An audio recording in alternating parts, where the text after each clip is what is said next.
नमस्कार. तर तुम्हाला अशी ही कुकरमध्ये वाटी ठेवलेली पाहून प्रश्न पडला असेल, की यार हिला आता काय झाले? तर मी Instagramवरती पाहिलेलं होतं, डाळ आणि भात एकत्र कसं शिजायचे. जर तुमच्याकडे विदाऊट कुकरचे डब्बे नसेल, तर त्याच्यामुळे ही वाटी खाली ठेवली होती.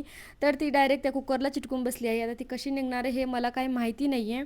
दुपारच्या जेवणामध्ये मी अंड्याची भाजी बनवली, कारण संडे होता म्हणून. आणि इकडे चाललेलं आहे दुपारची आपली कामं. गावाकडनं शेंगा दिल्या तर शेंगा जेव्हा काम नसेल, तेव्हा मी त्याचे शेंगदाणे फोडून ठेवत असते.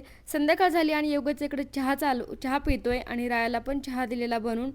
संध्याकाळी काय करावं असे खूप सारे प्रश्न होते, पण मग फायनल ठरवलं चला आपण आज धपाटे करूया.